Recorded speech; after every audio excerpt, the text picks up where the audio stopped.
تو خلاصہ کلام یہ کہ یہ ان کے وار شیطان کا جو ہوتا ہے نا بڑا رک کر کرتا ہے اور سوچ سمجھ کے کرتا ہے. اس میں اس کی چالوں میں ایک یہ بھی ہوتا ہے کہ جیسے یہ ینگ بچے نا بالکل یہ جب آتے ہیں دین کی طرف مائل ہوتے ہیں تو شروع میں پیچھے ہٹ جائے گا. یہ نمازیں بھی پڑھ رہے ہیں سب کچھ کر رہے ہیں تو یہ مطمئن ہو جائیں گے کہ ہم وقت کے حسن بصری ہیں, خواجہ حسن بصری. اب تو کچھ بھی نہیں ہو سکتا, شیطان تو بہت دور بھاگ گیا. وہ کہتا ہے بیٹا تم ذرا چلو تو صحیح آگے. پھر وہ نازک لمحے دیکھ کر ان کو وسوسہ ڈالتا اور ایسا پٹکتا ہے. بعض اوقات کتنے نوجوان ہمارے سامنے انہوں نے داڑیاں رکھی, داڑھی غائب, 5 وقت نماز ختم, اور ایسے آوارگرد بن گئے کہ ان کے ماضی کی پکچر سامنے رکھیں اور موجودہ حالت تو آپ کہیں گے یار یہ تو کوئی مذاق ہی لگتا ہے بالکل. تو اس لیے ان سے غافل ہونا بڑا خطرناک ہے. شیطان اس لیے بہت خطرناک, اور نفس میں جلد بازی ہے, یہ چاہتا ہے فوراً. جیسے اگر آپ بیٹھے نا تو دل میں خیال ہے ابھی کوئی غلط ویب سائٹ کا وزٹ, تو صبر نہیں کر سکے گا آدمی, اتنی خواہش بیدار ہوگی تیزی کے ساتھ کہ بس دائیں بائیں دیکھے گا کوئی ہے تو نہیں, بس جلدی سے کنڈی لگائی بیٹھ کے کھول کے. یہ جو جلد بازی ہے نفس کی طرف سے ہے. تو اس لیے جو دل قلب پہ گناہوں کی دعوت آئے اس میں ذرا ہمیں غور کرنا چاہیے کہ جلد بازی ہے تو نفس کی طرف سے, اور اگر ٹھہراؤ نظر آئے جیسے ایک مسلسل وسوسہ ہے آپ ٹال رہے ہیں لیکن ہٹنے کا نام نہیں لے رہا, کئی مہینوں سے چل رہا ہے, تو اس کا مطلب وہ شیطان مسٹر شیطان کار فرمائے. تو جب بس ان کی دعوت آئے تو دعوت دور کرنے کا بہترین طریقہ جیسے الا ما رحم ربی, اصل یہ ہے کہ علماء نے فرمایا کہ یہ کتے کی مانند ہے, اور اگر کتا کاٹنے کے لیے آئے تو اس کے مالک کے پاس پناہ لوگے تو بچ جاؤ گے, ورنہ کاٹ لے گا. تو اللہ تعالیٰ نے اس کو تخلیق فرمایا ہماری آزمائش کے لیے, اس مالک کی پناہ لے لیں, اللہ تعالیٰ محفوظ کرتا ہے اور شیطان کو بھی دور کرتا ہے. باقی عملی کوشش جاری رکھے جو انشاءاللہ. بہت اچھے انداز میں مفتی صاحب نے دونوں چیزوں کو ڈیفائن کیا. اچھا حضرت, کیا تدابیر, کیا اقدامات, کیا اسٹریٹجی ہونی چاہیے کہ نفس و شیطان کے فریب سے انسان بچ سکے, وہ طریقے میں چاہتا ہوں ہمارے ناظرین کے لیے ارشاد فرمائیں. سب سے پہلے تو ظاہر شرع کا علم حاصل کرنا بہت ضروری ہے, یعنی قرآن کا علم, حدیث کا علم حاصل کیا جائے, کیونکہ جب تک ہمیں ظاہری گناہوں کے بارے میں, ناجائز امور کے بارے میں, نیکیوں کے بارے میں کامل معرفت نہیں ہوگی تو نفس و شیطان کے لیے بہکانا بہت آسان ہے. یہ بالکل ایسا ہے جیسے کسی اجنبی علاقے میں اگر کوئی آدمی چلا جائے اور کسی سے ایڈریس معلوم کرے تو بعض اوقات مذاق میں اس کو غلط گلی میں بھیج دیتے ہیں کہ یہاں چلے جاؤ, وہ آخر میں جا کے بند ہوتی ہے گلی, تو بیچارے کو پتہ ہی نہیں چلتا. تو یوں یہ پھر نفس و شیطان اس طرح کھیلتے ہیں بڑے آرام سے, عام لوگوں کے ساتھ تو ایسے ہی ہو رہا ہوتا ہے. دوسرا جو ہے وہ ہے باطن کا علم, ان کی وہی وساوس کے معاملات کو دیکھنا, پھر باطنی گناہوں کے معاملات کا علم اور معرفت حاصل کرنا, پھر بدلتی ہوئی کیفیات پر گہری نظر, یہ سب چیزیں یہ علم سب سے پہلا ضروری ہے. سیکنڈ جو چیز ہوتی ہے وہ ان امور کا اختیار کرنا جو شیطان کو ہم سے دور کرتے ہیں.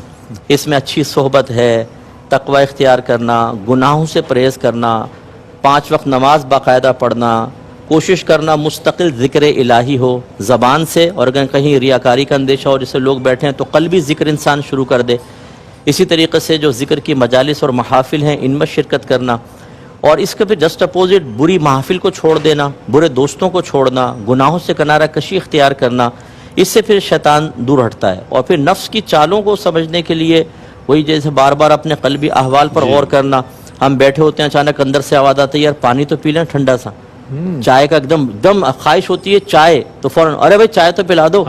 ایک دم ہم سوچتے نہیں کس نے اندر سے خواہش کا اظہار کیا, اگرچہ یہ مباح خواہشات ہیں کوئی منع نہیں ہے, لیکن جب ان مباح خواہشات کو بآسانی پورا کریں تو جیسے ایک چھوٹے بچے کی آپ ایک ضد پوری کر دیں تو وہ دوسری ضد پوری کرنے کے لیے اپنے اندر جرأت محسوس کرتا ہے, اور پھر آج جب اس سے منع کریں تو وہ ایڑیاں رگڑ کے شور مچاتا ہے, چیختا ہے, چلاتا ہے, حتیٰ کہ ماں باپ بلیک میل ہو جاتے ہیں اور سرنڈر کر جاتے ہیں, بھائی اس کو دے دو یہ تو ناک میں دم کر دے گا.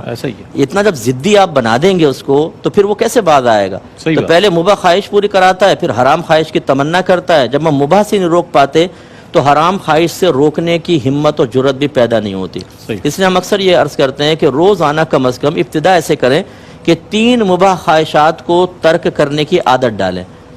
حرام سے تو بچنا ہی بچنا, اس میں کوئی کمپرومائز نہیں ہو سکتا. مباح خواہشات تاکہ طاقت جمع ہو.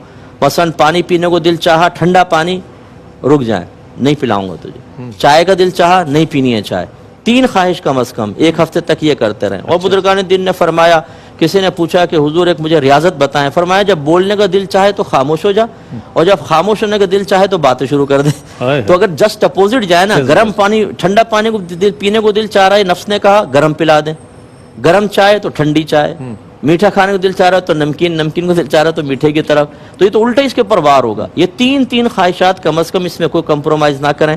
ہاں اگر فرض کریں 4تھی 5ویں آ گئی تو اس میں فیس لیں اس سے, اچھا چلو میں خواہش پوری کر دیتا ہوں، 3 پہ تو روک لیا تجھے، چوتھی فیس کے کیا ہے؟ اندر فیس وہی کہ 10 دفعہ درود شریف، کیا بات، 100 دفعہ درود شریف، سبحان پہلے یہ اللہ، کر پھر اس کے بعد میں کرتا ہوں. سبحان اللہ. اچھا فوراً کہے گا تو پہلے کر لے پھر انشاءاللہ میں کر لوں گا، اچھا یا کہے گا ابھی تو سارا کر لے رات کو کر لیں گے ایک ساتھ. بات کر لیں. کبھی اس کی بہکائے میں نہ آئے، جہاں آپ نے اس کی بات مان لی دوبارہ تو پھر مانتا نہیں ہے، پھر واہ. وہی ٹھینگا دکھاتا ہے، وہی پولیٹیشنز کی طرح ووٹ لیتے ہوئے گھر پہ آئیں گے اور ووٹ مل گئے تو بولتے پھر قابو میں نہیں آئیں گے. تو خلاصہ کلام یہ ہے کہ اس طریقے سے آدمی کرے تو انشاءاللہ ایک نور پیدا ہوتا ہے.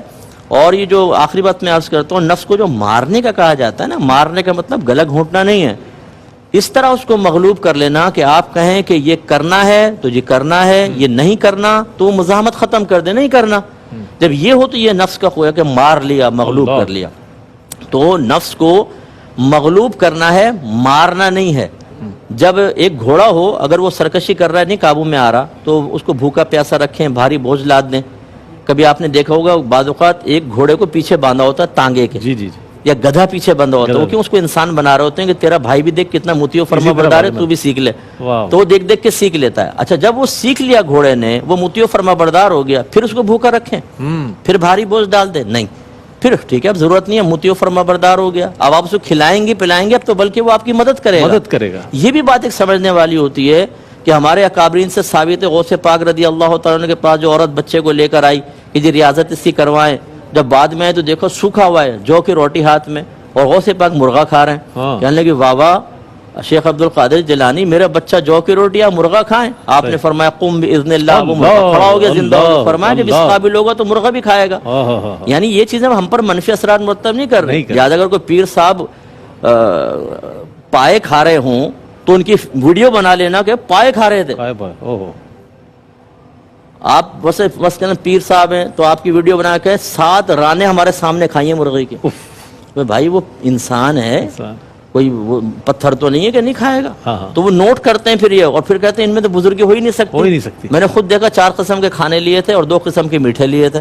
بھائی ان چیزوں کو منع نہیں ہے، میرے آقا صلی اللہ علیہ وسلم نے ایسی بہت ساری چیزیں تناول فرمائی جب ان کی خدمت میں پیش کی گئی، بلکہ بعض اوقات تو ڈیمانڈ فرمائی ہے. حضرت بریرہ رضی اللہ تعالیٰ عنہ کے گھر گئے تو دستیاں مانگی سرکار نے خاص طور پر. اصل کیا ہے، مغلوب کرنے کے بعد پھر اس کو تھوڑا بہت ریلیف دے دیں، لیکن سرکشی کرنے لگے دوبارہ سختی کی طرف آ جائیں، پھر صحیح ہو جائے گا. بڑے اچھے انداز میں صاحب نے بیان فرمایا. اور